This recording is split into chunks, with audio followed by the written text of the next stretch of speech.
So I suppose we are settled now.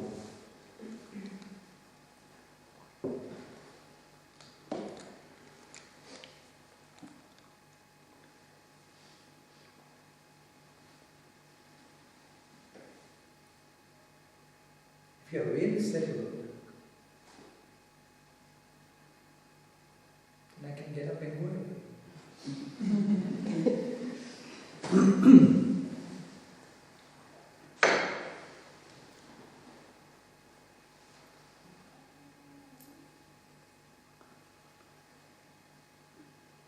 Where would you like to be settled? To settle down?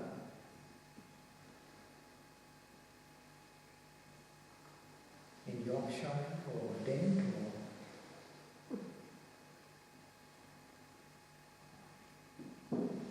or in your device?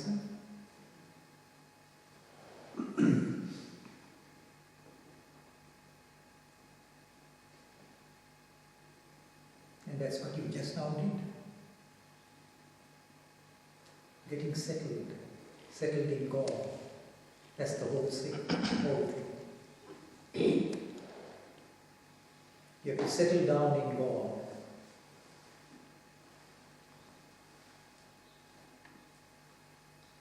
And you do settle down in God.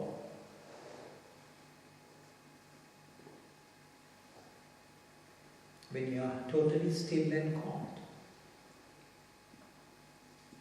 with all your awareness.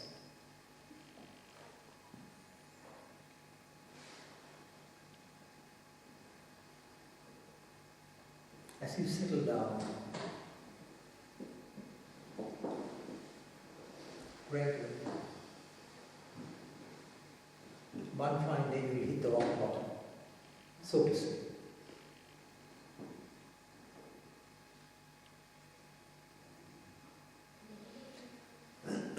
So therefore,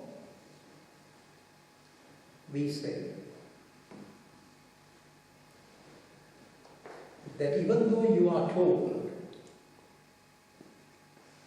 that you are the divine, you don't experience it. Why? There's a reason for this.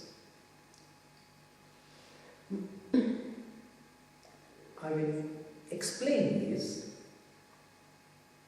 with an illustration, with a story, which will immediately become clear to you. In ancient India, there was a king who had a very competent minister called Virtue. Very competent. So, the king took his advice on all matters of state.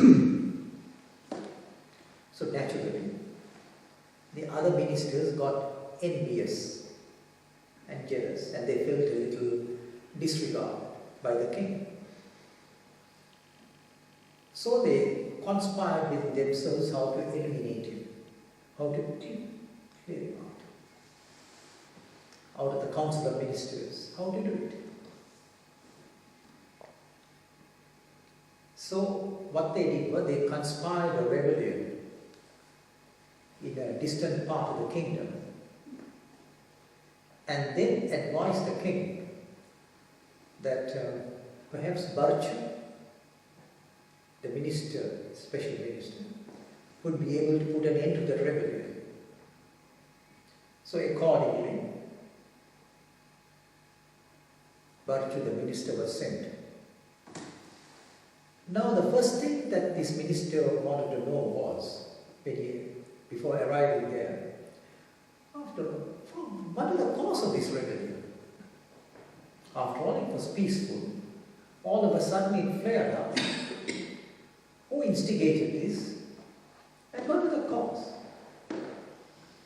Then he came to know that while he is there, they would assassinate him. In trying to put an end to the rebellion, they would kill him, assassinate him. So that was the main purpose of the rebellion, to eliminate him. But he was very clever. he not only put an end to the rebellion, but managed to escape from the attempt to kill him. Then thereafter he thought to himself, after all, I have served my kingdom and the king all these years. Now I am unwanted there. I am unwanted there. So he got a little tired and disgusted and decided to live as a hermit monk in the jungles. So the other ministers were quite happy about it, even though they didn't kill him, but now he's a harmless hermit living in the mountain, living in the countryside, in the jungles. But they told the king, on one side, we are happy that the minister has put an end to the rebellion, but we are not happy to tell you that the minister has been killed. And he is moving about in the jungles as a ghost. So the king naturally became very sorry about it.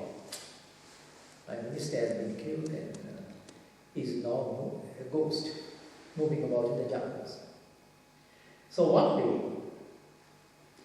the king went there hunting, and when he saw the minister, and when the minister saw the king, naturally the minister was quite happy as the hermit.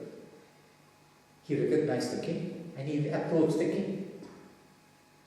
But the king, on seeing the ghost, on seeing virtue, on seeing him, nobody wants to be approached by a ghost, do you? So he began running away from the minister. So virtue was perplexed. What is this? And left it at that. But the king bolted from the place because he didn't want to be approached by the ghost. Now, why was it that even though he saw the minister virtue in flesh and blood, he was not able to recognize and experience it? Why? Why? Fear. Fear, of course, but the cause of fear? His mind. Yes, his mind, but Perception. he was conditioned, wrongly conditioned, isn't it?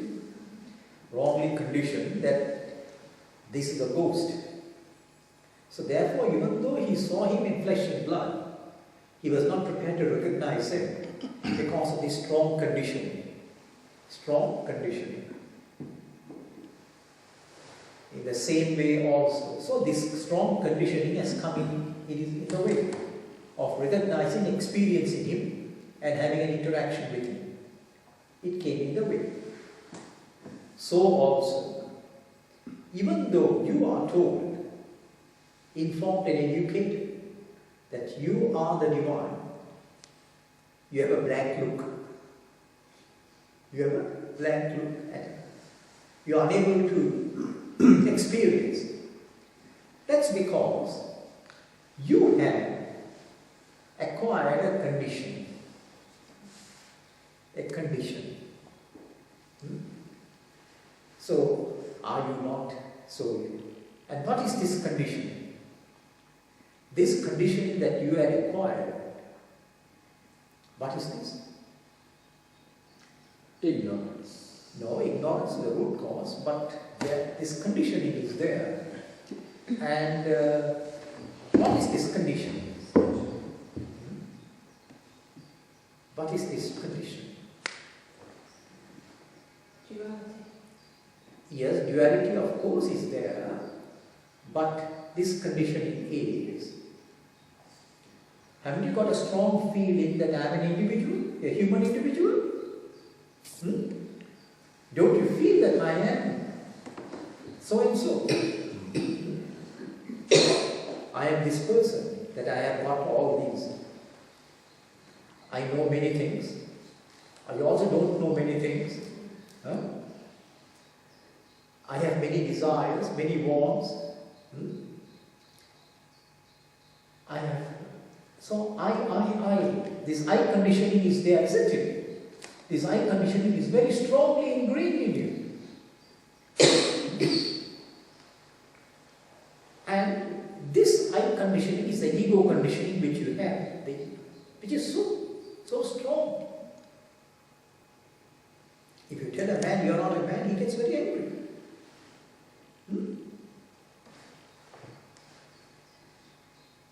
Because the feeling that I am so and so is strongly ingrained.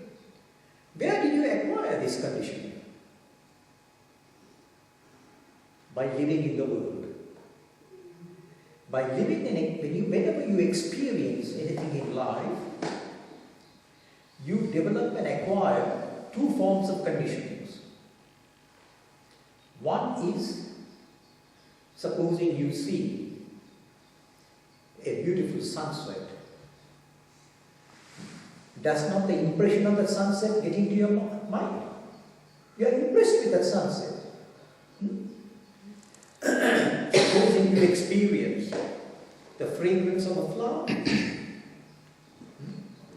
then that fragrance gets impressed in your mind.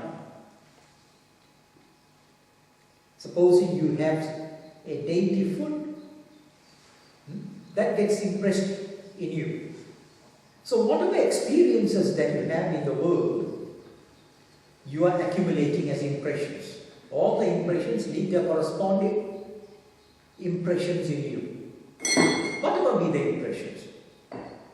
Good impressions, bad impressions, pleasant impressions, unpleasant impressions, neutral impressions. All forms of impressions, each acquired at every moment of your experience. So in this lifetime, you have acquired so many impressions, all strongly ingrained in your mind and consciousness. Then along with that, you also acquire another strong impression. And that is the I impression. The I. I experienced the sunset. I experienced this. I experienced this mango fruit. I experienced this. I saw this. So that I also gets fortified. Doesn't it not? When you are doing actions also, I did this action. I created this work. Right? So I know this. I don't know this. So I also, the I impression also gets fortified in you. So this, or both of these impressions put together, is said to be your human individuality. Your human nature or human individuality.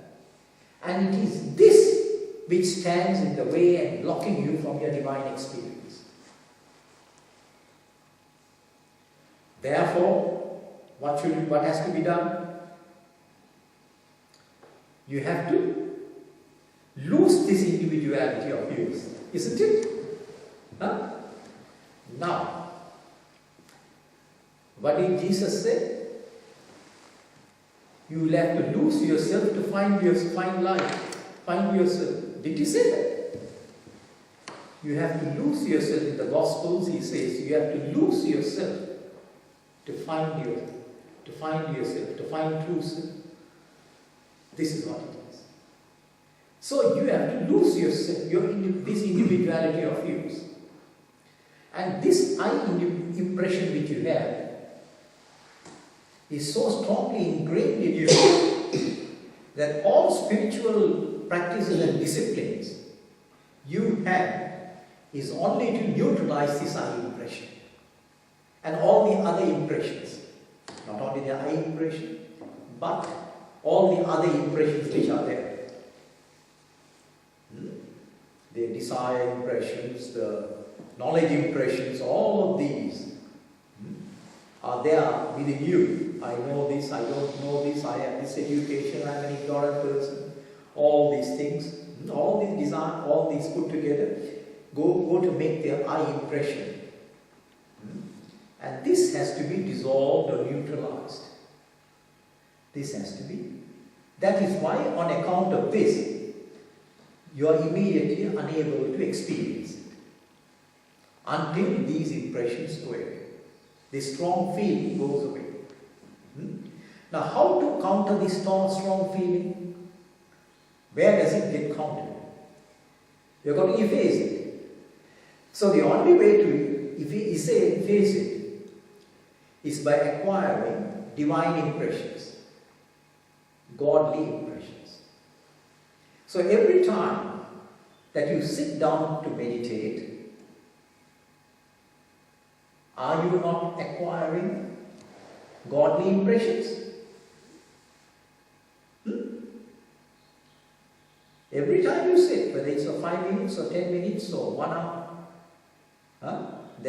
because you are trying to be aware of the divine there, and therefore the godly or divine impressions are being acquired by you. Acquired gradually. And these impressions will go and neutralize the human impression that you have. Feel? So therefore, you have to live your life based on this awareness that I am the divine. But don't tell anyone.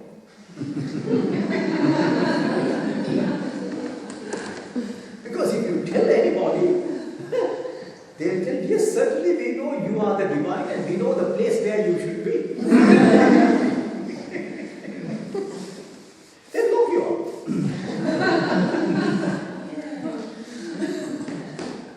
So it is something within yourself that you have to, with this awareness, you go about living life, functioning in the world, do everything with this divine awareness, which you had forgotten. You had forgotten this. Did you forget this earlier? You didn't even know that you are the divine, did you? No, you didn't know that. It's too much. You're bluffing. When you are told that you are the divine, you are bluffing. You will turn around and say you are bluffing. So you don't even know it. Huh? I am this poor mortal man, encased in this mortal body. Huh? This is the feeling that you have. Surely I am not this divine, whatever it is. I don't know what it is, but I am not it. Right? So therefore, you are previously unaware of this. Therefore, the good education that you should have is the good education. This is where the good education comes in. The good education comes and tells you, my dear child, you are not called a sinner. This church still calls you a, Jesus never called you a sinner, but the church calls you a sinner. See the difference? It doesn't, and the Hindu scripture does not call you a sinner. It calls you and addresses you as my dear child. My dear child. You are the blessed divine. Recognize it. Recognize it.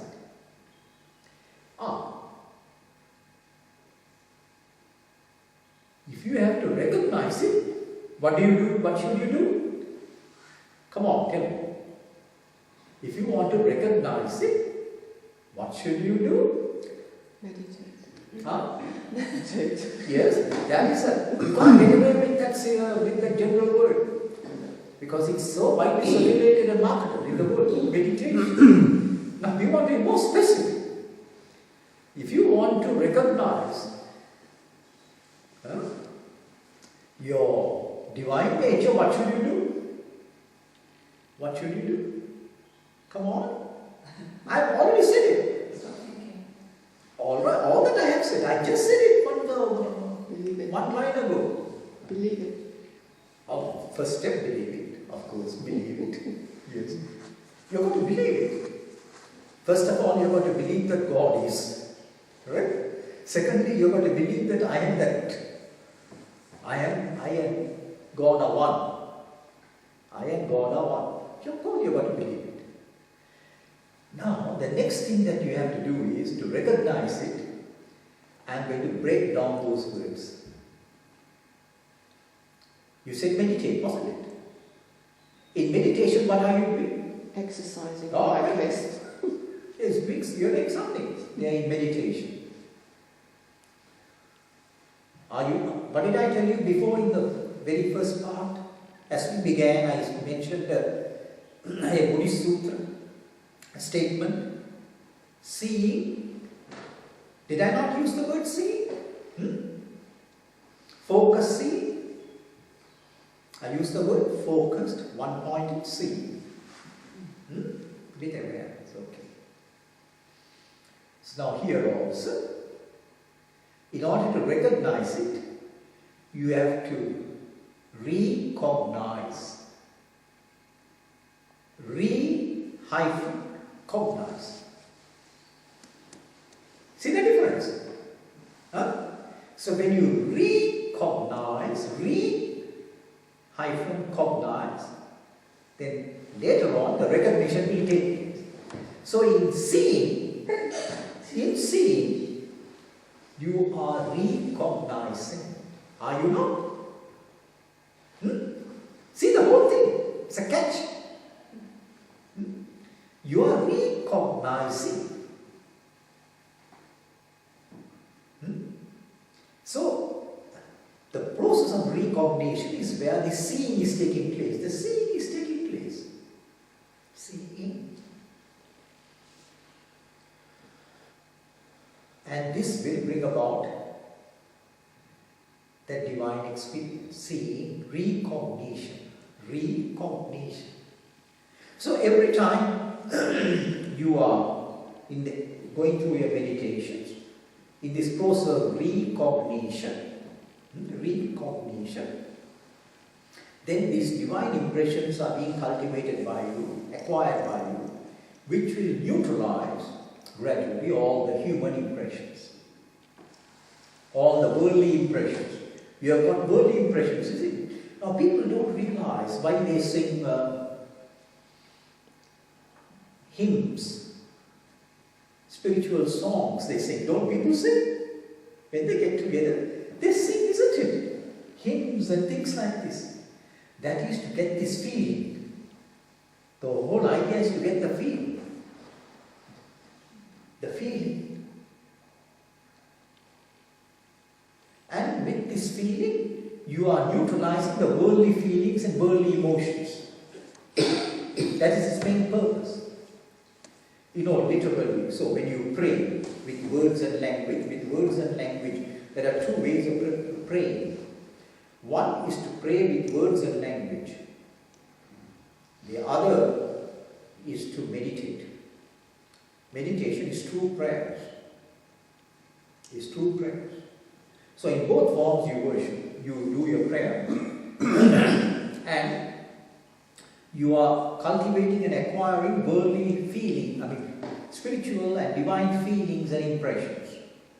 Whenever the hymns and songs and spiritual songs are sung by you, you're resonating with them. This goes and neutralizes the worldly feelings and worldly emotions and worldly loves that you have, all that worldly hatreds, all that get neutralized by this. That is its purpose. People go through this. Not that God wants your praises. Does He want? No. But during these moments, you are acquiring these impressions. So therefore, this is the reason. Until all these impressions, eye impression and world impressions, until they get cleared and minimized or become innocuous, and a small amount will be still left there. Small amount, doesn't matter. But the clearance is taking place, and then once it has taken place, it will happen. Enlightenment will happen. Just like that, like a flash of lightning, it will happen. So this is the purpose. So that is why this process of recognition is also indicated as Samyak Avekshanam in Sanskrit. Samyak, seeing well, seeing very intensely. Samyak Avekshanam, seeing intently. intently you're seeing. Seeing that which is the divine within you, intently you're seeing it. Seeing. So the emphasis is on the seeing, not on who is seeing or on what you are seeing, but seeing. Seeing is important. The seeing process.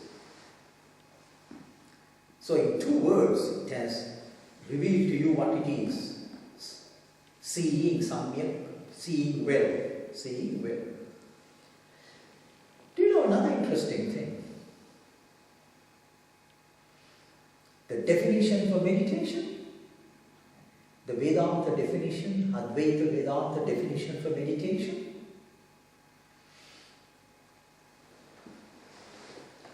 It is Anatma Adarshana in Sanskrit. Anatma Adarshana, which means Atma, Anatma. There are only 2 things. Atma is your true self. Your true self, which is the divine, is the Atman with a capital A. And anything other than the Atman is a non-self. The non-self, N-O-N, non-self. So the non-self is a nonsense. You must understand that also. This non-self, so there are only 2 things which are there. The self and the non-self. Alright. So Anatma is the non-self. Non-self. Adarshana. Adarshana means non-perception. Non-perception. So, in double negatives, the definition is being given. What does it mean? Non-perception of the non-self. Non-perception of the non-self. Where is your perception now? Where is your perception? Tell me. Come on. No. Normal life, in normal life, in your normal human existence, where is your human perception? Where is your human perception? What are you seeing? You are seeing everything else except the self, isn't it? With your eyes, you are seeing everything. Everything that you see with your eyes, isn't this the non-self? Whatever you see is the non-self. And whatever you see mentally also is the non-self. The thoughts that you see, the images that you see, all that is the non-self. So what you are having at the moment is only the perception of the self, of the non-self. Is it not? Simple. But what is immediately taking place is the perception of the non-self. All that you have to do is add a little non-perception. Instead of perception, it has to be non-perception. Non-perception of the non-self. Instead of the perception of the non-self, you have it as non-perception of the non-self. And this equals perception of the self. Is equal to the perception of the self. Because what is your perception? It's of the non-self. So all that you have to do is stop perceiving the non-self. When you stop perceiving the non-self, automatically you have acquired the perception of the self. If you want to enter this hall, this looks like a church before. This was a church before. No, that's nice. When you want to enter from outside, you lift your foot from outside and you are inside. See? So here also the same thing. You lift your gaze from outside and you are inside. You're gazing inside. So the perception of the self equals non-perception of the non-self. Because we are going to take you from your error to the correct thing. Or we are going to take you from what you know to what is unknown to you. The Atman, the true Atman is at the moment unknown and unseen by you. So from the seen, we are taking you to the unseen Atman. The Atman which is there within you, your true self which is there within you, which is your divine self. We are trying to make you perceive your divine self by taking you away from the perception of the non-self. So this is the definition. This is the definition. Now,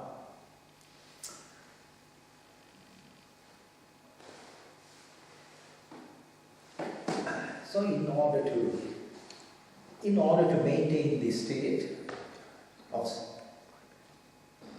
acute silence with intense awareness, do you think you need to have any initiations? No. All that, now today what we went through is, you have been initiated into a new understanding. See the whole difference. It's a new understanding, that's all.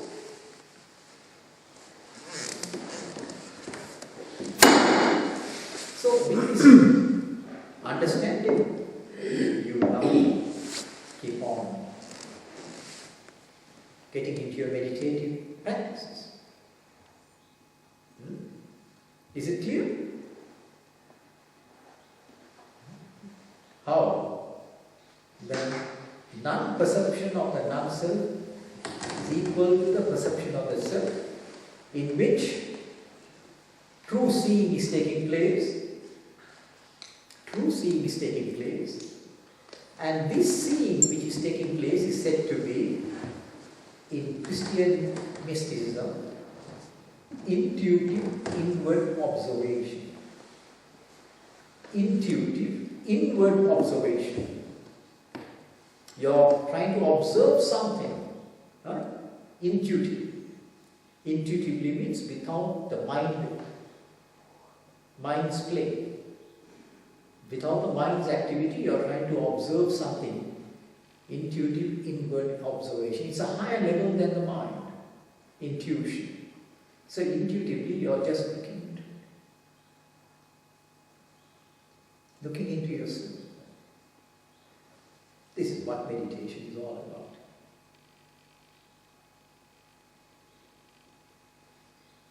about. Are things clear?